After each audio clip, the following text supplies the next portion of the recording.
देखिए, महाराष्ट्र में भाजपा का सफाया होने वाला है, ये तय है। तो जो महाविकास अघाड़ी है, इंडिया गठबंधन है, वो यहाँ से जीतेगा। लेकिन यहाँ अनुशक्ति नगर में आप चुनाव प्रचार कर रहे हैं, यहाँ पर दोनों कैंडिडेट एनसीपी से हैं। एक नवाब मलिक की बेटी सना मलिक है, दूसरी तरफ फहाद अहमद है। क्या लगता है कौन सी एनसीपी को लीड मिलेगी? जो एनसीपी भाजपा के साथ है वो हारेगी और जो एनसीपी भाजपा के खिलाफ है वो जीतेगी। अब ये क्या बात हो गया, जो भाजपा के साथ है वो हारेगी? जी बिल्कुल, भाजपा देखिए, भाजपा की जो नीतियां हैं और जिस तरीके से भाजपा ने देश में और यहाँ पर प्रदेश में भी सरकार चलाई है, सभी लोग उनसे प्रताड़ित है, हर वर्ग प्रताड़ित महसूस करता है। तो उन्हें तो हटाना ही, इसीलिए हम सब यहाँ पर मेहनत कर रहे हैं। लेकिन वहाँ महायुति ये कह रही है कि जो भी असली एनसीपी है और असली शिवसेना है वो हमारे साथ है। ऐसा बिल्कुल नहीं है। देखिए, असली नकली का कोई चक्कर नहीं है। जो भाजपा के साथ है, हम उसकी विचारधारा के खिलाफ है, और असली एनसीपी वो है जहाँ पे शरद पवार जी जहाँ की लीडरशिप कर रहे हैं। लेकिन यहाँ पर नवाब मलिक, जिस प्रकार से नवाब मलिक की बेटी चुनाव लड़ रही है, कई मौक़ों पर ऐसा भी देखा गया है कि आपके नेता भी नवाब मलिक जब जेल में गए थे तो उनका समर्थन करते हुए नजर आ रहे थे। लेकिन यहाँ पे आप चुनाव प्रचार कर रहे हैं, फहाद अहमद के लिए सामने सना मलिक है, या यूँ कहें तो आप नवाब मलिक के खिलाफ प्रचार कर रही हैं। क्या आप, ऐसा क्या ज़रूरत आन पड़ी जिस नवाब मलिक को आपके नेता कभी उनके लिए आवाज़ उठाते थे, आप उनके खिलाफ प्रचार कर रही हैं? जब देखिए, वो उनकी शुरुआत हमारी पार्टी से हुई थी, तो जब अब वो बीच में छोड़कर चले गए हैं तो अब हमारा उनसे कोई लेना देना नहीं है, और हम एमवीए के साथ हैं, हम इंडिया गठबंधन के साथ हैं, और हम अपने सहयोगी दल की मदद के लिए यहाँ पर आए हैं। इसमें विचारधाराओं की लड़ाई होती है राजनीति में। जब तक वो हमारी विचारधारा में थे तो हम उनके साथ थे, आज वो हमारी विचारधारा से अलग भाजपा के साथ चले गए हैं, वो हमें हजम नहीं होगा।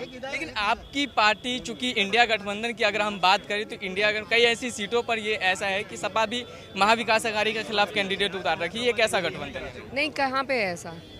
कई ऐसी सीटें हैं, आपको बताइए आप मुझे।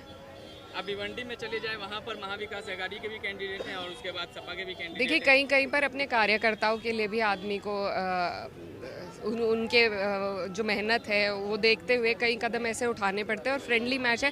अगर समाजवादी कहीं भी जीतेगी तो समर्थन एमवीए को रहेगा, इंडिया गठबंधन को रहेगा। अच्छा, तो क्या लगता है यहाँ महाविकास अघाड़ी कितनी सीटें पे कामयाबी हासिल? देखिए, हमें लगता है कि यहाँ पर सरकार महाविकास अघाड़ी की ही बनेगी और भाजपा हारेगी यहाँ। लेकिन वहाँ से जब मोदी आ रहे हैं वो कह रहे हैं कि एक है तो उनके कहने से क्या होता है, करने दो ने, उनका यही काम है। वो आते हैं, विभाजन की बातें करते हैं चुनाव के वक्त और वोट बटोर के चले जाते हैं। लेकिन अब जनता जागरूक हो गई है, समझती है सब राजनीति को। इस बार बदलाव करेगी महाराष्ट्र की जनता। आप उत्तर प्रदेश का प्रतिनिधित्व करती हैं, वहाँ से मुखिया आते हैं, उत्तर प्रदेश के मुखिया यहाँ महाराष्ट्र में वो कहते हैं कि बटेंगे तो कटेंगे, इस तरीके के नारेबाजी। हमारे मुखिया वहाँ भी यही कर रहे हैं, और उनकी बातों में किसी को नहीं आना चाहिए। वो जितनी गंदी राजनीति वहाँ पर उन्होंने चलाई हुई है, उसी का प्रचार करने यहाँ पे आ रहे हैं।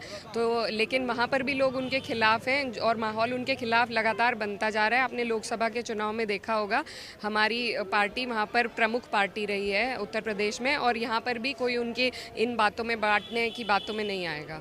देखिए, उन्होंने घड़ी छीन लिया है लेकिन समय नहीं छीन पाए। समय शरद पवार के साथ है, समय फहद के साथ है। किसका समय अच्छा चल रहा है? जाहिर सी बात है महाविकास अघाड़ी का।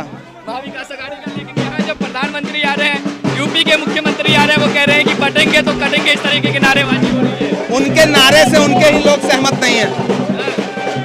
अजीत पवार की बात कर रहे हैं, अशोक चौहान की भी बात कर रहा हूँ, पंकजा मुंडे की भी बात कर रहा हूँ। लेकिन वो प्रधानमंत्री भी आके कह रहे हैं ना कि एक है तो सेफ है। मंगलसूत्र मुजरा के बाद वो कह रहे हैं कि यहाँ बेटियां छीन के लेकर जाएंगे। पूरा देश जो है एकजुट रहे। बांटता कौन है? वही तो बांटते हैं। हिंदू, मुस्लिम, सिख, ईसाई सब एक है। अच्छा, अनुशक्ति नगर में नवाब मलिक, कई बार ऐसा हुआ है कि आपने भी नवाब मलिक के लिए आवाज उठाई है। इस बार आप नवाब मलिक के खिलाफ प्रचार कर रहे हैं। नहीं, चुनाव अलग चीज है, किसी पे जुल्म सितम होगा तो आवाज उठाएंगे। यूपी के मुखिया के पास कोई काम नहीं है। अब न कोई बटेगा, न कोई कटेगा, न किसी में काटने की क्षमता है, क्योंकि पूरा का पूरा पीडीए परिवार, पूरा महाविकास अघाड़ी परिवार, पूरा इंडिया अलायंस और उनको मानने वाले सारे लोग देश के एक हैं। और अब आने वाले समय में यहाँ से महाराष्ट्र से सरकार हटाने के बाद दिल्ली की मोदी जी की सरकार को भी हम लोग हटाने का काम करेंगे। लेकिन वो तो कह रहे हैं कि जो भी असली एनसीपी है और जो असली शिवसेना है वो महायुति के साथ है। वो कैसे है वो महाराष्ट्र की जनता जानती है। महाराष्ट्र की जनता के स्वाभिमान के साथ इन लोगों ने मैं समझता हूँ उनका कुटाराघात किया है, उनका अपमान किया है महाराष्ट्र की जनता का। और महाराष्ट्र के लोग बहुत स्वाभिमानी लोग हैं। अपने हर अपमान का बदला वोट के माध्यम से बीजेपी को हरा के और महाविकास अघाड़ी को जिता के देंगे। अभी आप अनुशक्ति नगर में हैं, जहां यहाँ पे जिस प्रकार से विधायक थे नवाब मलिक, लेकिन एनसीपी से चुनाव लड़ रहे हैं, लेकिन अजीत पवार के गुट से, क्या लगता है यहाँ का मुकाबला कितना टफ? वो न समाजवादी पार्टी के हुए, ना आदरणीय पवार साहब के हुए, आखिर वो उन्हीं की गोद में जाके बैठ गए जिन्होंने उन्हें जेल भेजा था। अब वो वॉशिंग मशीन में धुलने गए हैं या डर से गए हैं, इसका तो जवाब वही दे सकते हैं। लेकिन वो चुनाव प्रचार कर रहे हैं, कह रहे हैं कि पहले भी आप घड़ी के निशान पे वोट देते थे, अभी भी घड़ी के निशान पे ही वोट देना है। नहीं, वो भूल गए क्या? भूल गए क्या बीजेपी ने क्या किया था उनके साथ? वो भूल सकते हैं, लेकिन महाराष्ट्र की जनता नहीं भूलेगी। बहुत लगातार लोग हमारे बुजुर्ग शरद पवार पर सबका भरोसा विश्वास है, राहुल गांधी पर पूरा देश, महाराष्ट्र किसान यूथ ट्रस्ट कर रहा है। वो मोहब्बत के रास्ते सारे नफरत को खत्म करें। लेकिन कहा यह जा रहा है असली एनसीपी और असली शिवसेना महायुति के साथ। भैया ये तो आप उद्धव ठाकरे जी ने जो काम किया ना, चाहे कोरोना में, चाहे लोगों के लिए, चाहे उनका जो आचरण है वो हीरो कैरेक्टर है। और राहुल गांधी पर पूरा महाराष्ट्र भरोसा करते हैं, पूरा।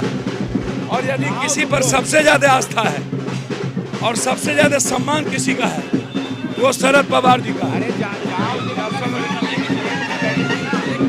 यहाँ यूपी के मुख्यमंत्री आते हैं और एक प्रकार का नारा देते हैं कि पटोगे तो कटोगे। भैया अब ऐसे देखिए, भाजपा में 11 साल के बाद भी हिंदू खतरे में, 11 साल के बाद भी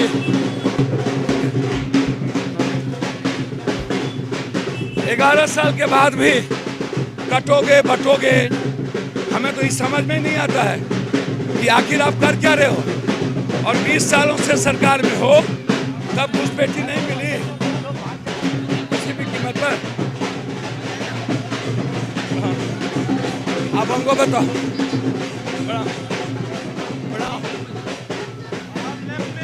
इसका मतलब चुल्लू भर पानी में डूब के मर जाना चाहिए। चुनाव में इनको विकास बात क्यों नहीं आती? इन्होंने काम क्या है उसकी बात करनी चाहिए। ये काम क्या किए 5 साल? ये किसान को क्यों मार दिए? ये मराठी रोजगार क्यों छीन लिए? आरक्षण क्यों छीन लिया? इन्होंने आरक्षण क्यों छीन लिया?